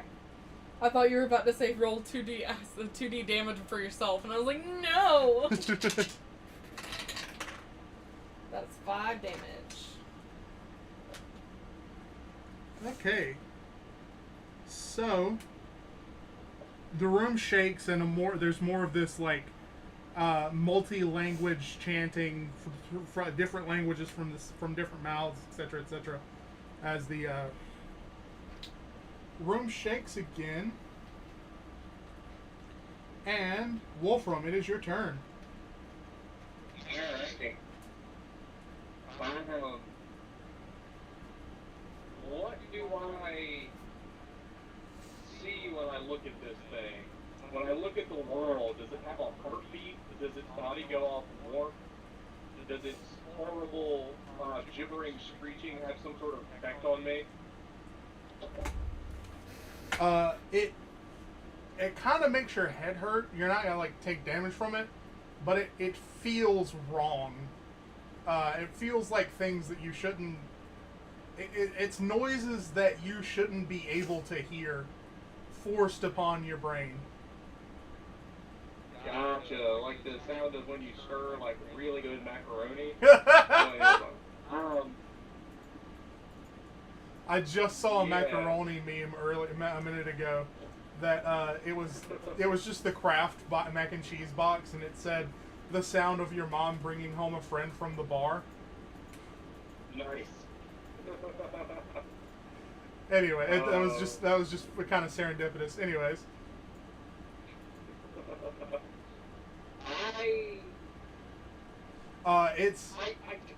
you can see its pulse. It has part of a bloodshot eye that you can see as it, like with portions of this rock digging into it.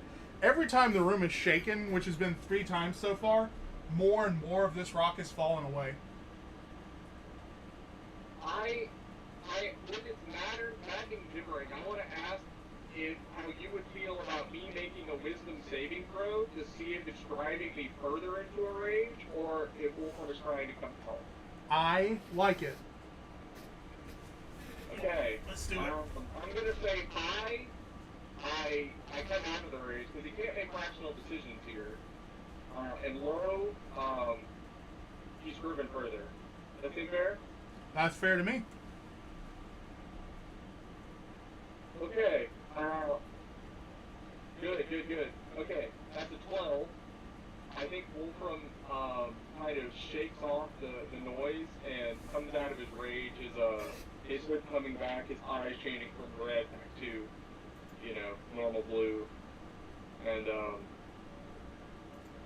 I exit my rage. I think I can't imagine him attacking it just because he can't make the rational decision to be like, oh, the ceiling's gonna come down because he's in a rage. So I think he's coming out of his rage so that he can assess the situation. I like it. I think that's I like that character choice. Thank you. I didn't think it would be fair to be like, okay, Wolfram would know that if you attack it, if it keeps doing that, it's gonna bring the room down. So yeah, I'm just gonna come out of my rage and assess the situation. It seems like it's had to knock down the room. So I'll ask the party out of character. Do you think that we should run and get the hell out of here before it brings this place down on top of us, or do you think that we should try to kill this thing and risk it driving more and bringing down the ceiling on us? I think we need to grab Mermir and get the fuck out of here. Okay, yeah, and I think Wolfram's gonna look at it, and he's gonna kind of look at the rest of the group, and he's gonna say, run, and he's gonna dash out. He's gonna say, Guizo, instead of running for the exit, run straight for Mermir. Okay, where is Mimir located in this room? Close to the entrance, nearby Reyna. I'm gonna say within 10 feet of Reyna. So he's actually towards the exit. Yes. Kind of. Okay, so yeah, as we're dashing out, I'll just grab him if he's on the way. Yeah. And I don't think it's hard for you to do so, being your like stature difference, and he's basically a gnomish wizard, you know, like he's a small guy. Scoop him under my arm like I did with Mortimer and just dash out. Football, yeah. All right. So the intention is to just leave, right? Just to get the fuck out. Yeah, if this room's gonna collapse, I want to get the fuck out of there. Okay. So, is that everyone's intention?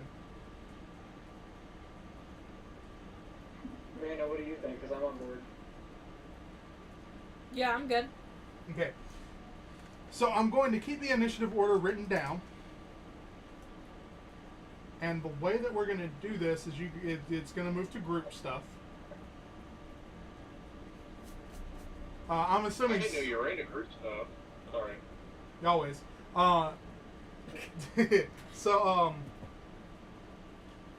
going to assume... I'm not going to be that guy. I'm going to assume that somebody puts Mirmir's rebreather on. Oh yeah, before we jump in, well now, I think I'm just gonna run, jump into the water, and then once we're underwater, just somebody can jam it in his mouth. Yeah. I think Wolfram would do it, but I think somebody can notice and just like shove it in his mouth. If he's still under my arm and we're swimming, he's still unconscious, I guess Wolfram will just shove his in Mimir's mouth. Yeah, no, it's fine as long as like someone does it. I think that's fine. So what we're gonna do is you guys fucking book it the hell out. You feel the broom shake one more time. Raina, go ahead and roll 2d4, 2d4, 2d4. Basically 3 turns of d4s, and then keep each one separate for me because I have to use the restroom real quick, if you don't mind.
Okay, so what is your damage you got for me?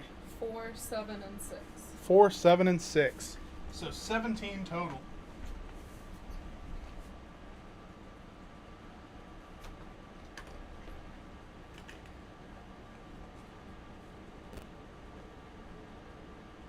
How long does it last? A minute? The shaking? No, the Oh, yeah. crew continues 1 to minute. last. You 1 minute? Okay.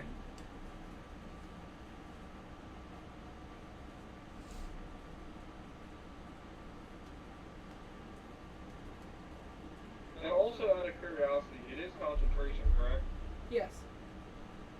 Nice, okay.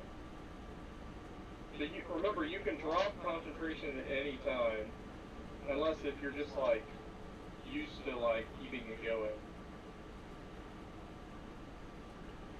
So, we're going to do a little something here that I haven't done in a while in D&D that I think is a cool carryover from 4E.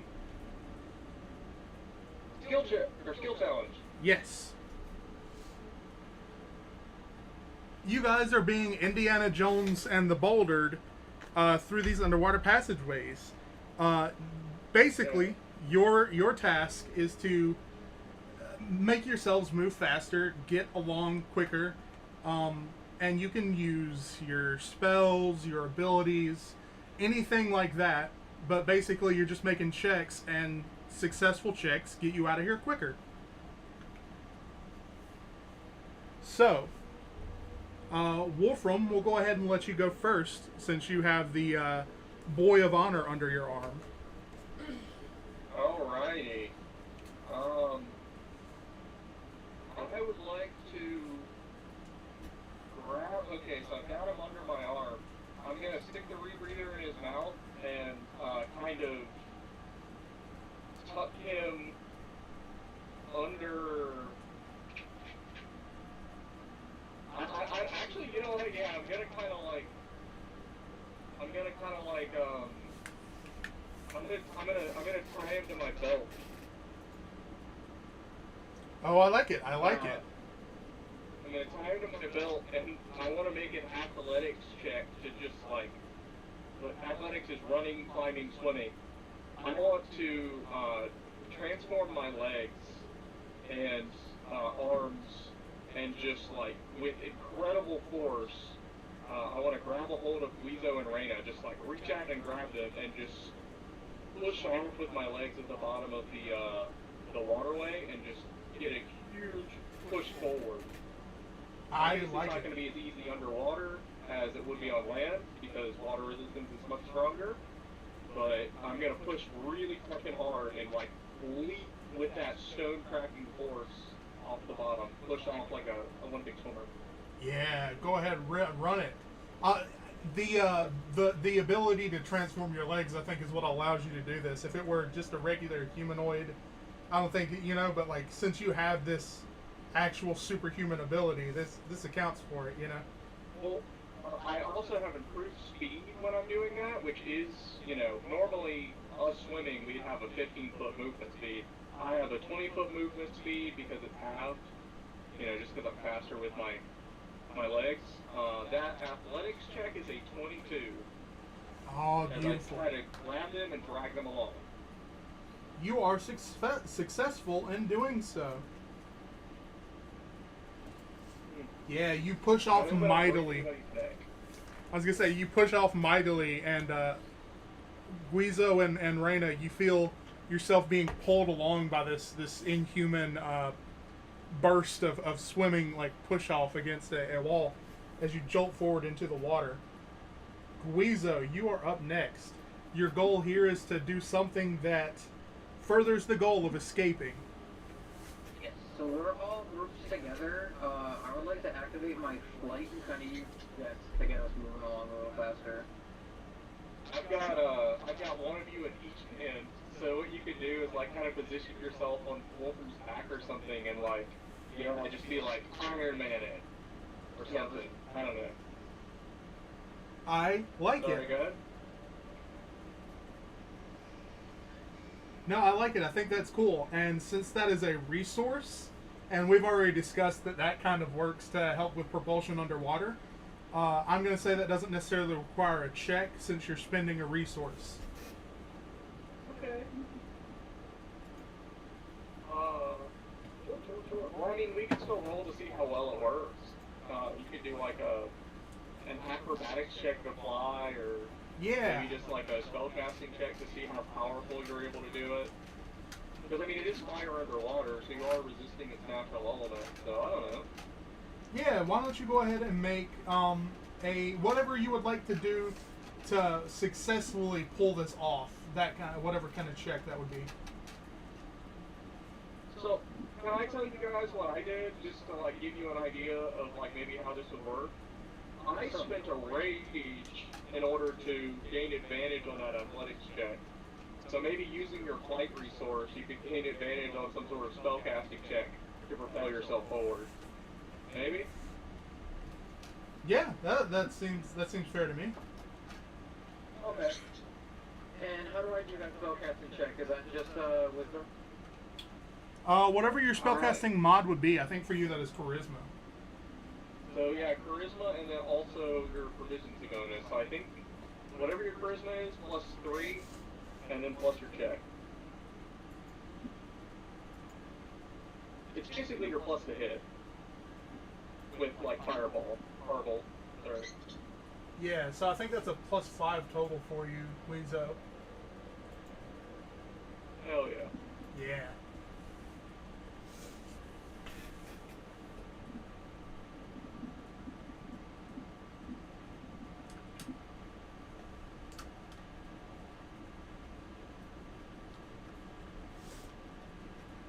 Okay, that's gonna be an 11 plus 5. 16. Beautiful. That's a success. So, Reyna, Guizo turns himself into an underwater jetpack. These kind of turbo columns of flame coming off his arms as he pushes you all along. What do you do? It's your turn, Reyna. I am going to cast Alter Self and alter myself to my aquatic adaptation, Okay. which makes my body essentially sprout gills and grow webs in between my hands and feet, or my fingers, and I can breathe underwater. This lasts up to an hour. I like it. Ha! I like that. Okay, so we're gonna do the same thing. You are basically going to make a spell check. So you're gonna use your spell modifier and make a check. So add your, I think for you, what is it? A +5, a +6, +6. +6. So make your roll +6. Yeah, well, she's just straight up got like a swim speed now. Like, that's awesome. 22. 22. That is successful. So, in a rush, like it took hours and hours to get down here. You guys were carefully mapping this out. In a rush, you have pushed and pushed and pushed, and in what seems like maybe 10 minutes, gotten back to the big underground chamber that the well is on top of. That's full of water with all this life inside of it, and you have succeeded in your what you call it? Fuck. Escape? Yes. Well, look, I do want to stop you for just a second. I wasn't expecting to leave entirely. I was expecting you to retreat to a safe distance where we stop hearing the rumbling and then go back and check it out. I was not expecting to swim for a very long period of time and get away. I just wanted to get to a safe distance. Okay, yeah, that's perfectly fine.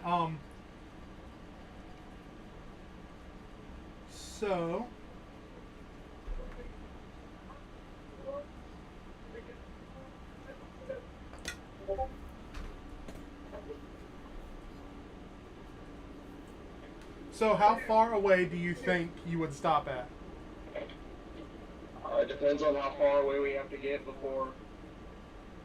It depends upon how far away we have to get before we stop hearing, like crashing and stuff like that.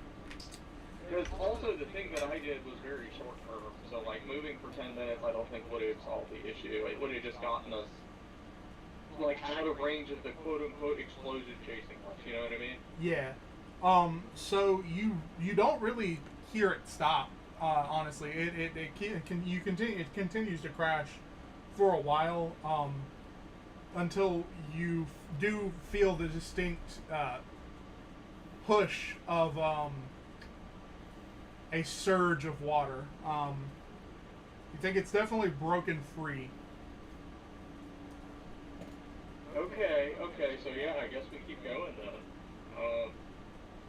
I just, I want to make decisions based off of like what's actually happening, but okay, is that the end of the skill challenge? Yes. Okay. I just want to let you guys know, we all ended up doing stuff to swim faster, which that is not an issue, but you should be aware that a lot of the times when you're doing skill challenges, I just want you guys to be able to be more creative with it. You can invent problems that are occurring. Let's say there's like, the tunnel is collapsing around us, so there's debris falling in front of us, and you use like firebolt to blast it out of the way. Those are the kind of things that you can just like say and do when you're doing that kind of thing. Just so it doesn't end up with all of us being like, I can swim, Yeah, and thank you. That is totally fine, but I just want to make sure you guys are aware of that. And thank you for saying that, because I honestly didn't think to explain that part of it, So that was on me. I wasn't very helpful either, because all I did was swim really hard. There's guess if we never stop hearing the rumbling, we feel that rush of water, it's escape. Yeah, we get out on the other side and emerge from the water. What do? What do, guys? Yeah, so you find yourselves back in the original chamber and are able to swim up and clamber up out of the well. It is overflowing slightly with the surge of water, whereas it was maybe 40 feet to water level when you jumped in. It's all the way to the surface at this point. It's overflowing. Nice. That seems bad. I've had this happen to me with the toilet before. Hold on. Wolfram takes out the biggest blunder you've ever seen. No, I'm just kidding.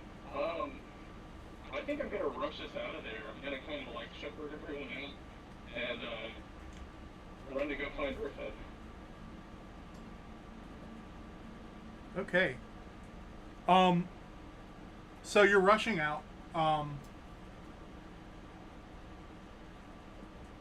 You rush back towards Mermir's, station where your tent was set up. The immediate area around the front of Mermir's house and the tent is a mess. The tent and canvas has been shredded and is in splinters, and digging through the mess is a large, it's a dire wolf.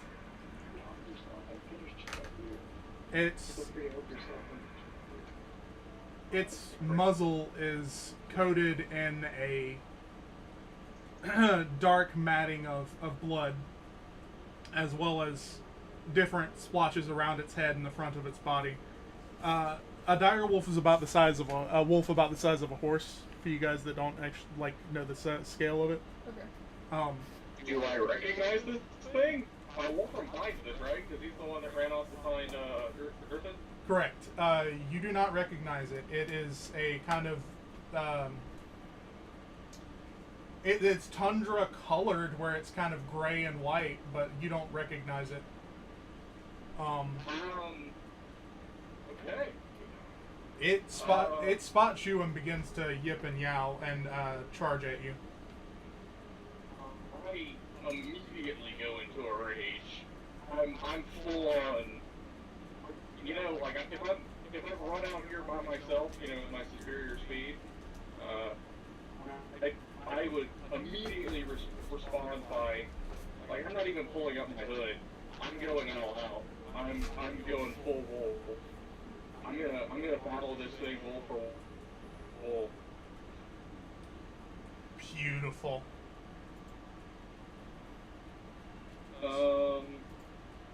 Would it?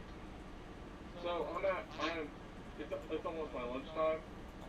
Would it be possible for us to pick this up at some other, maybe next week or something like that, or we could wrap up other stuff or cut away from it? Because I do gotta run. Yeah, that's perfectly fine.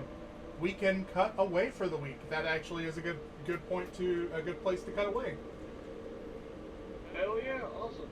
All right.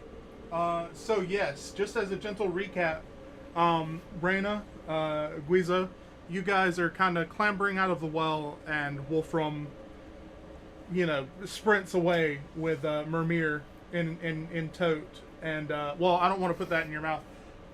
Do you carry Mermir with you? I'd probably let him down before I run off to find Griffin and leave him with the others. But and Wolfram runs off, and then you hear a howl. So. Yes. You actually hear two distinct different wolf voices howling and growling at each other from not too far away. Oh, yeah. Okay. Not too far away. Yeah, again, sorry I got to end so early, guys. I got some lunch, and I'm getting hungry. No, you're fine. No, you're perfectly fine. This seemed like a decent place to stop if you guys don't mind too much. No, not at all. No, that's fine.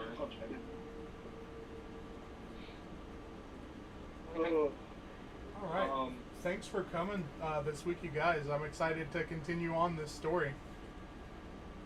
hell yeah. Are we good for next week? Should be, yeah.